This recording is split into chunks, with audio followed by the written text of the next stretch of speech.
Então, estamos dando continuidade à nossa série em Gênesis.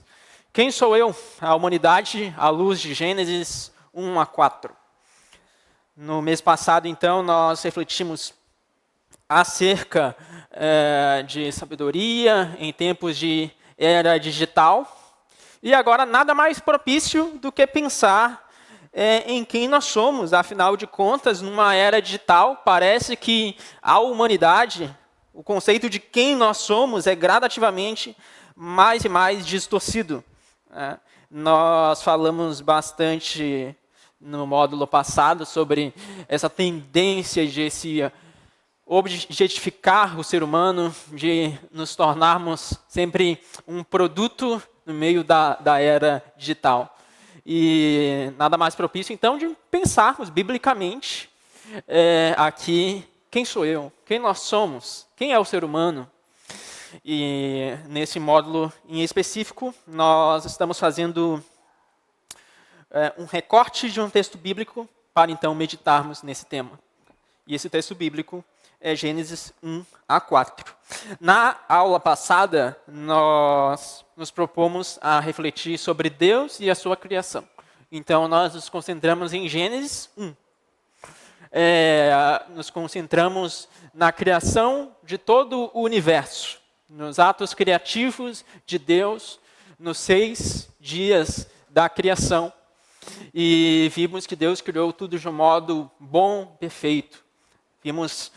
Refletimos bastante sobre o seu poder em criar tudo do nada, no seu poder em criar tudo por sua palavra, por sua ordem, e em seu poder em criar seres humanos à sua imagem. E é precisamente sobre esse tópico, seres humanos à sua imagem, que nós queremos deter toda a atenção hoje. Na segunda aula, então, a imagem de Deus. Deus cria o ser humano à sua imagem, à sua semelhança. Diferente de qualquer outra criatura, diferente de qualquer outro ser que ele criou. O ser humano é feito à imagem de Deus. Então, antes de nós entrarmos propriamente na nossa aula, esses 2 livros, eu sempre estou tentando recomendar pelo menos 2 livros aqui em nossos módulos. Os livros que estou recomendando nessa classe são Gênesis no Espaço-Tempo, à sua esquerda ali, do Francis Schaeffer, um livro muito bom, bem prático, vale a pena a leitura.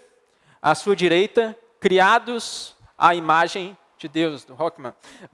Esse, à sua direita, é um livro mais teológico, enquanto o livro à sua esquerda se concentra na teologia bíblica, analisando textos bíblicos.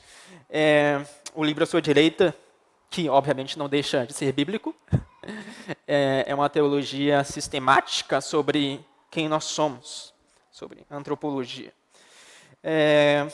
Pois bem, vamos avançar.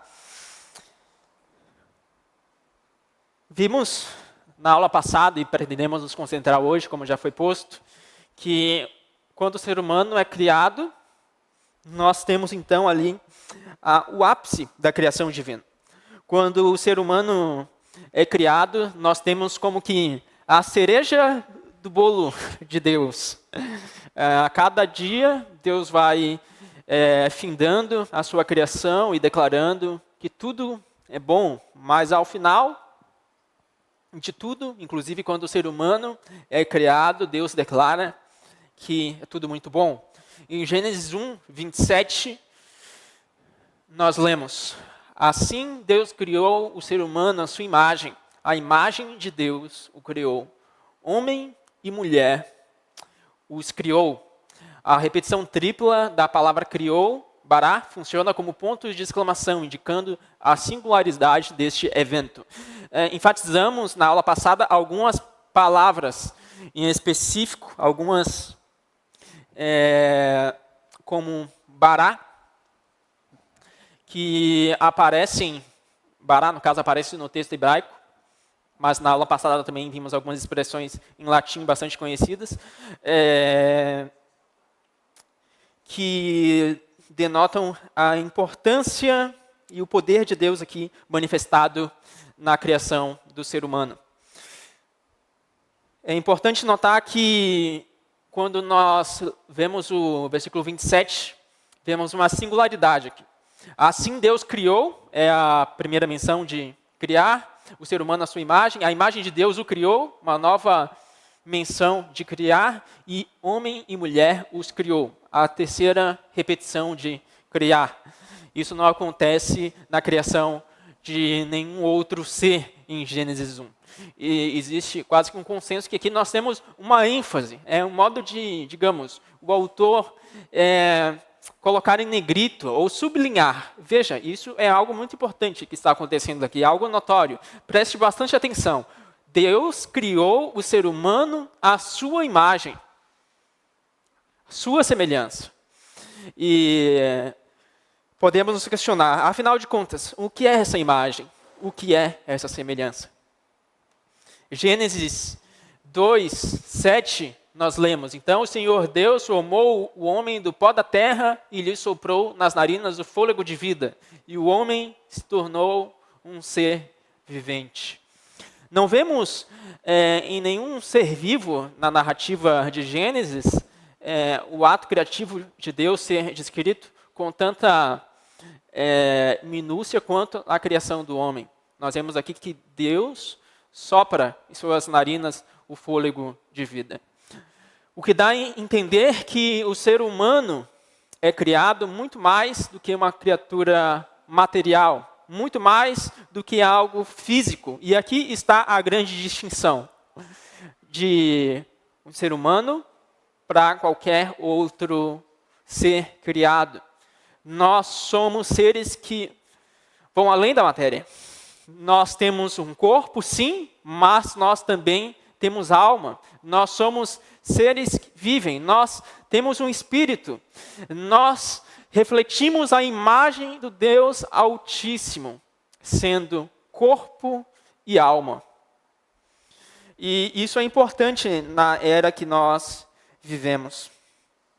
Porque nós vivemos numa era, e isso é interessante anotar, onde cada vez mais se questiona, de fato, a singularidade da criação humana, ou a singularidade do ser humano. Vivemos numa era de avanços tecnológicos, onde nós vislumbramos um futuro próspero em termos de tecnologia, e o ser humano começa a se questionar: será que não vai ser possível criar robôs com vida como nós um dia? Será que não vai ser possível criar um dia máquinas que sejam tão capazes, tão inteligentes como nós? Essa é a grande questão que se levanta na nossa era moderna. E a imagem de Deus é a grande resposta para a nossa indagação. Quem sou eu? Porque se nós compreendemos que o ser humano foi criado à imagem de Deus e que nós transcendemos a matéria, que nós transcendemos algo que é físico, que de fato é necessário algo a mais do que a ordem física para nós, de fato, sermos o que nós somos, então é impossível. É impossível nós criarmos, de fato, um robô que seja semelhante a nós. O homem moderno, encarando a máquina, não consegue se diferenciar. O cristão sabe quem é e sabe quem é precisamente porque ele compreende que é criado à imagem de Deus e que seres humanos são criados à imagem de Deus e que ninguém pode criar nada à imagem de Deus. Somente Deus pode criar a sua imagem, assim como somente Deus pode criar coisas do nada. Dessa forma, por mais que a tecnologia avance, por mais que cheguemos ao ápice da revolução tecnológica, jamais teremos criaturas como o ser humano. Nesse sentido, nós vemos que, de fato, somos singulares. E sempre seremos singulares. E aqui parece uma grande exaltação do ser humano. Nossa, como nós somos singulares. Mas é importante destacar, de fato, que somos singulares. Não para nos exaltarmos, mas para exaltarmos o Deus singular que nos criou à sua imagem. O Deus único que nos criou à sua imagem. Nesse sentido, nós temos valor intrínseco, valor em nós mesmos. O homem tem grande valor não por alguma razão menos fundamental, mas por sua origem. Nós não vivemos para ter valor. Nós também não aumentamos o nosso valor enquanto nós vivemos. Nós também não perdemos valor à medida que vivemos. Nós temos valor desde a nossa origem. Deus nos criou à sua imagem, à sua semelhança. E isso, por si só, já nos dá todo o valor. Nem mais, nem menos.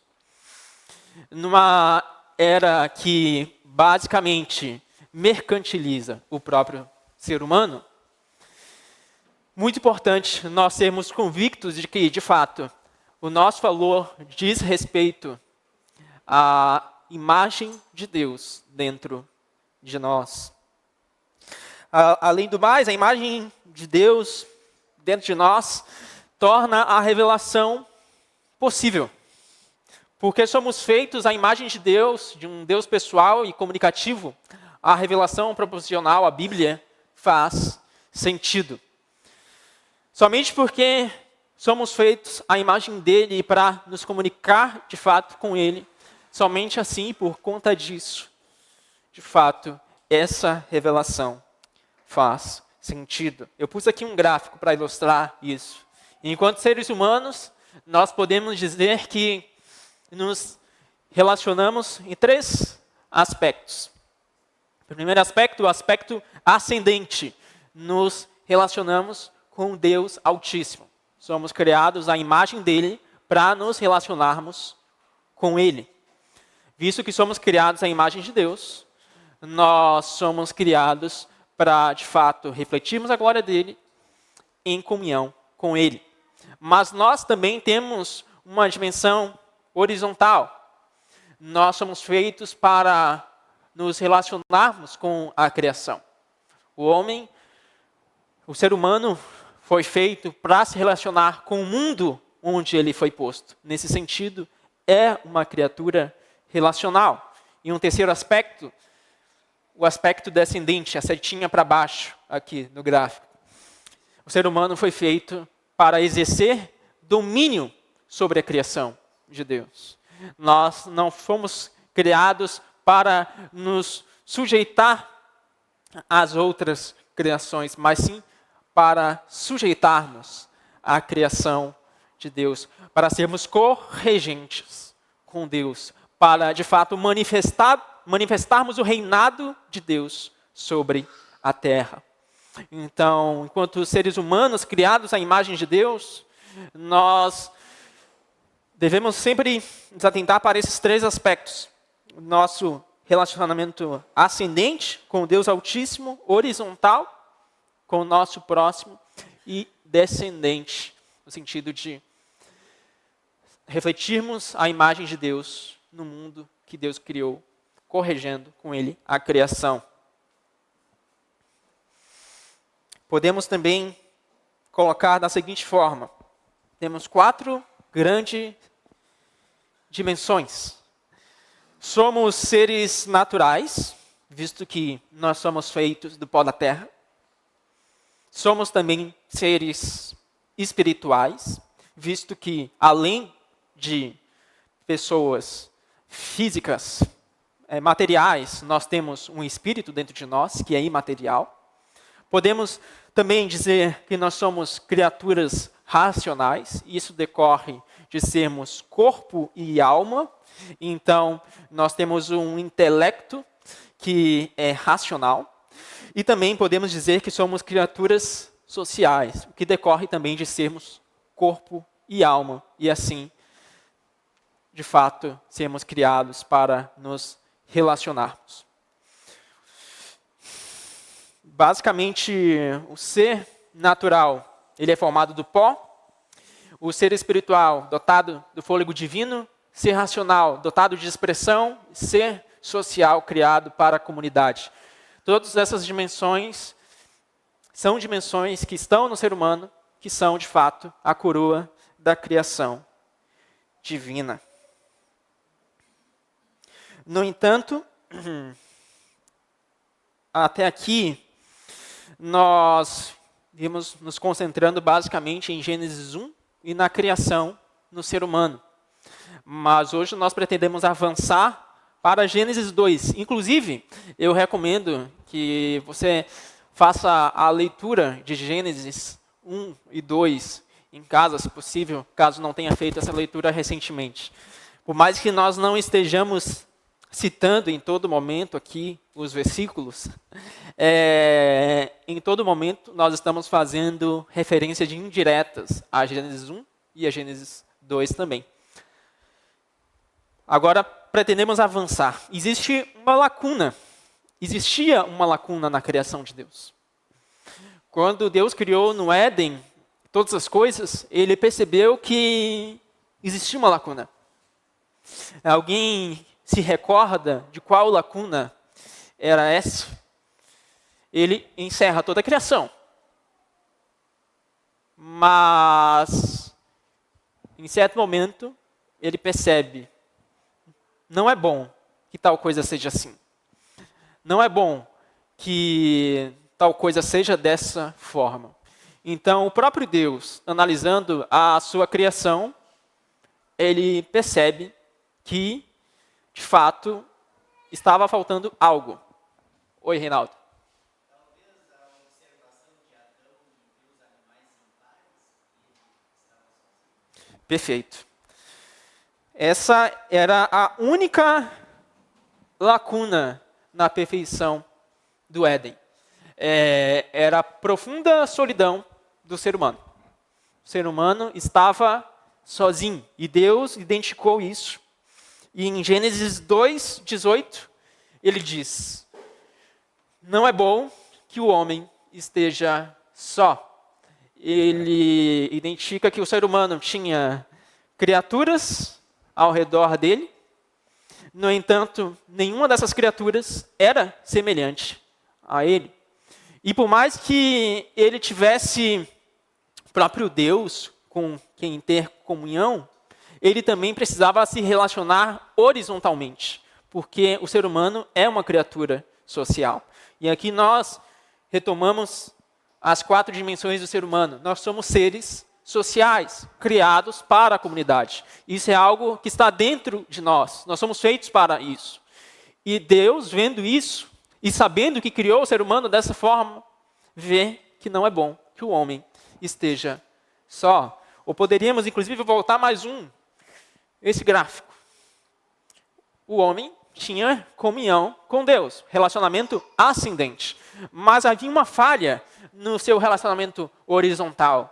E Deus percebe essa lacuna. Não é bom que o homem esteja só. Existem animais, tudo bem, mas isso não preenche a dimensão social do ser humano. Então, dessa forma, ao identificar essa lacuna, Deus cria também a mulher. Faltava-lhe a comunhão horizontal, alguém de sua própria espécie com quem pudesse partilhar amor e confiança. O ato de nomear os animais, como colocou Reinaldo, evidenciou essa lacuna. Para o homem não se achava uma auxiliadora que lhe fosse idônea. E aqui nós avançamos. A mulher foi criada e foi criada em igualdade com o ser humano. Homem e mulher partilham a mesma essência. Isso significa dizer que, assim como o ser humano, assim como o homem, ele é criado à imagem de Deus, assim a mulher também é criada à imagem de Deus. E por mais que seja criada no momento posterior, partilha da mesma essência. No entanto, e esse é o ponto que vem sendo fortemente distorcido por nossa sociedade, apesar de serem iguais em essência, são complementares em suas funções, complementares em seus papéis. Então, basicamente, nós vemos aqui igualdade de essência mais complementaridade de função. Eu vou avançar aqui porque nós não vamos ter tempo para exaurir todo o tema de hoje. Nós vemos então toda a narrativa de Gênesis, que Deus, ao instituir o matrimônio, ele institui a família sobre 3 grandes bases, sobre 3 grandes pilares.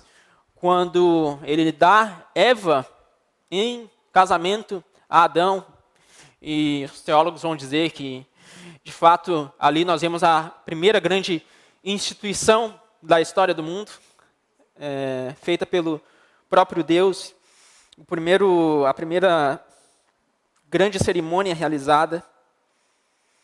Quando Deus institui o matrimônio, ele funda sobre 3 grandes bases. O primeiro grande pilar, ou primeira grande base, Deus funda o matrimônio heterossexual. Distinção sexual que se complementa biológica e emocionalmente.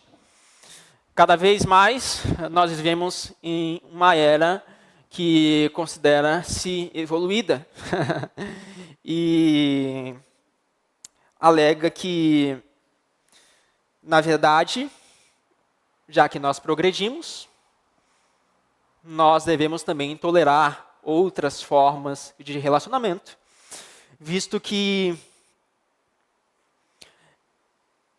já não devemos mais considerar as bases sólidas estabelecidas no passado. No entanto, se nós considerarmos todos os pressupostos que vimos construindo até aqui, o fato de Deus ter criado a mulher para complementar a função do homem, como que, biblicamente, um casamento homossexual poderia ser defendido?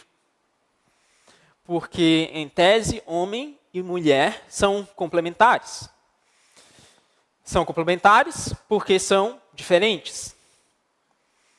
Possuem funções distintas que se complementam. Dessa forma, se homem e homem ou mulher com mulher se ajuntam, nós não temos uma complementaridade. Haja vista serem iguais. Então, à luz de pressupostos bíblicos básicos, e não é preciso ir muito longe no texto bíblico, nós vemos que o primeiro pilar fundamental é que a família é heterossexual.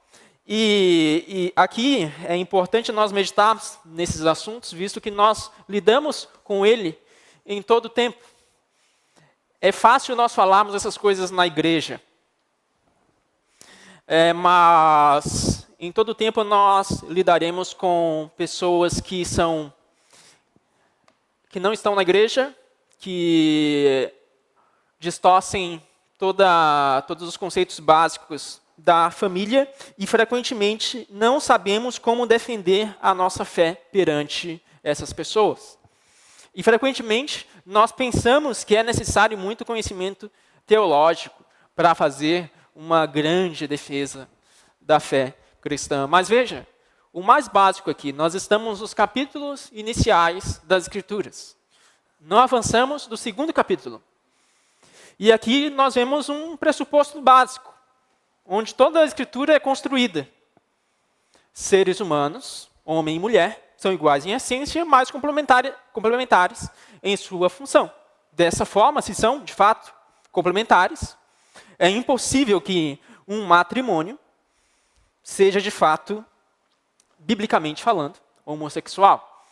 Não somente por isso, mas também porque em Gênesis nós vemos que o matrimônio ele é instituído não somente para gerar prazer, mas também para cumprir deveres perante Deus.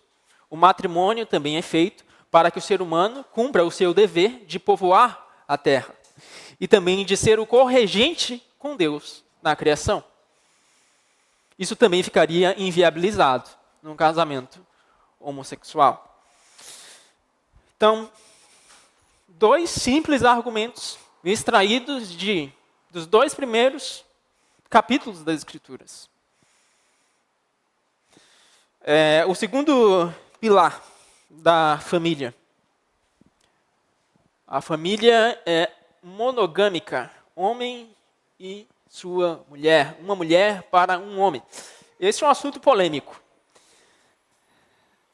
Polêmico porque nós vemos em Abraão mais de uma mulher, em Isaac mais de uma mulher, Jacó mais de uma mulher. E aí nós nos questionamos, puxa, mas nós não vemos uma condenação tão severa nas Escrituras quanto a esses homens. E parece que Deus tolerou a poligamia desses homens. E aqui vale considerar que as Escrituras, elas em nenhum momento fazem uma defesa da poligamia. Por mais que, de fato, nós leiamos o texto bíblico e muitas vezes fique demonstrado que Deus ele foi profundamente misericordioso com certas pessoas ao não consumi-las, nós vemos que essas pessoas colheram os frutos de sua poligamia.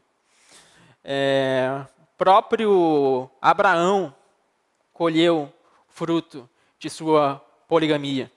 Veja, Isaac e Ismael. Qual a razão de todas as guerras existirem até hoje contra o povo judeu? De onde nasce tudo isso? Se nós pensarmos bem, nasce com a infidelidade de Abraão. Então nós vemos que, por mais que Deus tenha tolerado e sido misericordioso, nós vemos que biblicamente existe uma clara condenação da poligamia. E quando Deus institui o matrimônio, fica bastante nítido e evidente que Deus institui um homem para uma mulher. Um terceiro pilar, que o matrimônio é permanente.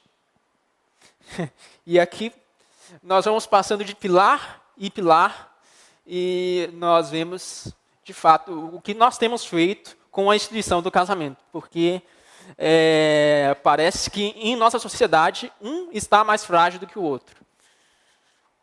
Seja o primeiro pilar, o casamento heterossexual, o segundo pilar, monogâmico, e o terceiro pilar, o pilar da permanência. Fato é que divórcios aumentam exponencialmente ano após ano.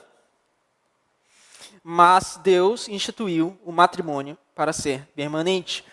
O que Deus uniu não deve ser separado. Deus faz homem e mulher uma só carne. E isso é importante porque o matrimônio reflete algo maior. O matrimônio, na verdade, reflete Cristo e a sua igreja. A verdadeira relação entre marido e esposa transcende a biologia humana e a convivência social. Quando o Senhor é o elo do casal, o casamento se converte na representação terrena e amorosa e sagrada entre Jesus Cristo e sua igreja. Alguém pode abrir em Efésios 5, versículo 22, por favor, e fazer a leitura até o versículo 23, Efésios 5, 22 e 23.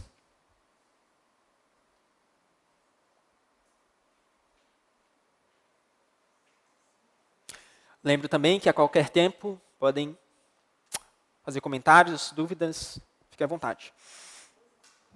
favor. Perfeito. Então, aqui nós vemos nitidamente a expressão de que toda a construção bíblica do matrimônio reflete, ou objetiva refletir, a união de Cristo com a sua igreja. Se nós lemos um texto desse numa universidade, nós vamos ser apedrejados, obviamente. Mas fato é que, biblicamente, o matrimônio ele é construído para refletir Cristo e o seu povo.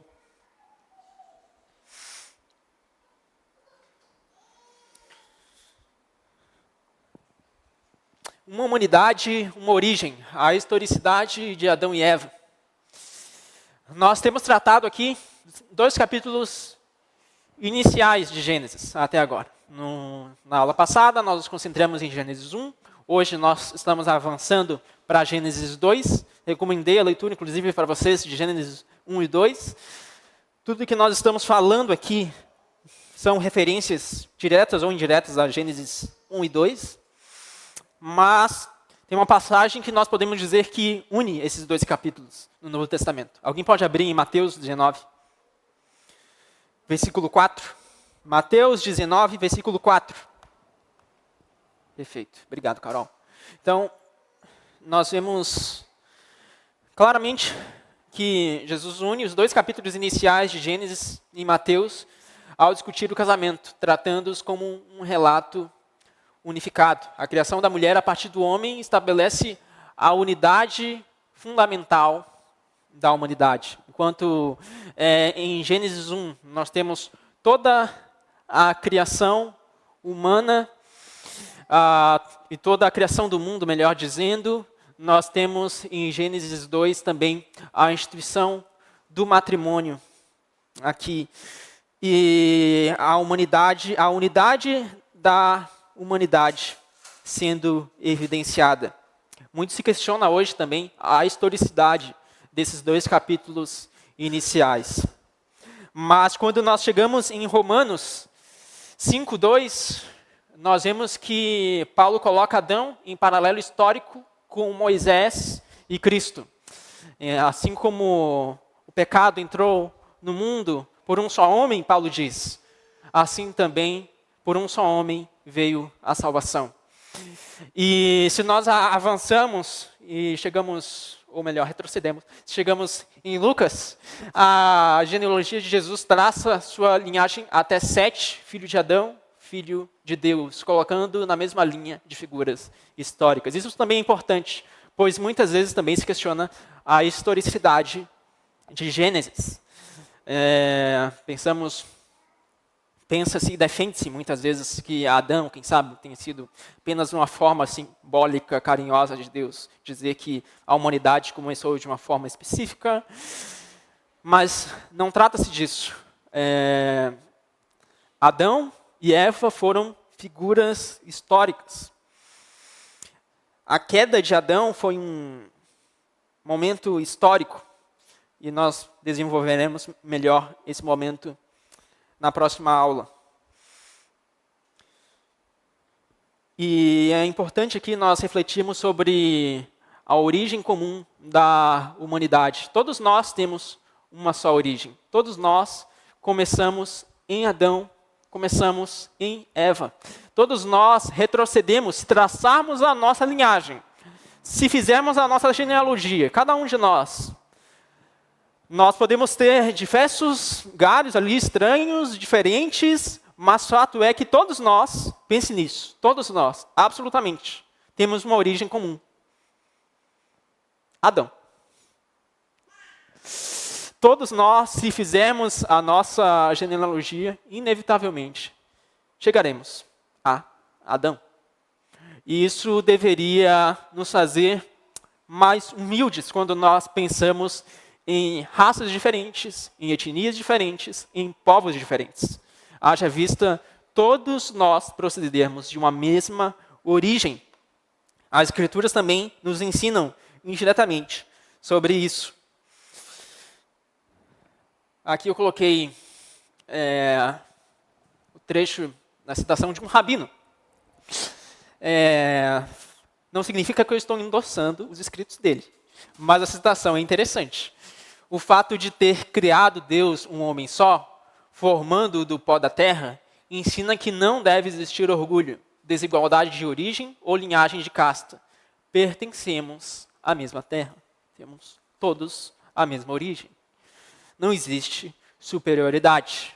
Nós somos cristãos? Excelente.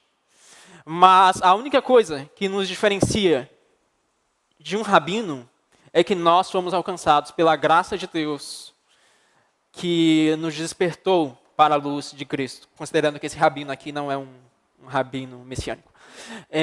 A única coisa que nos diferencia desse rabino é que a graça de Deus nos alcançou. Ele também foi feito à imagem de Deus. Ele também, se traçar a genealogia, retrocede a Adão. Ele também é um ser humano que tem dignidade, assim como nós temos.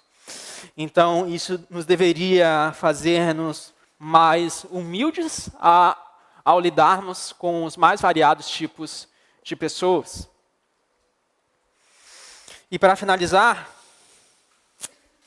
Salmo 139, versículo 14, nós lemos: Graças te dou, visto que de modo assombrosamente maravilhoso me formaste. As tuas obras são admiráveis, e a minha alma o sabe muito bem.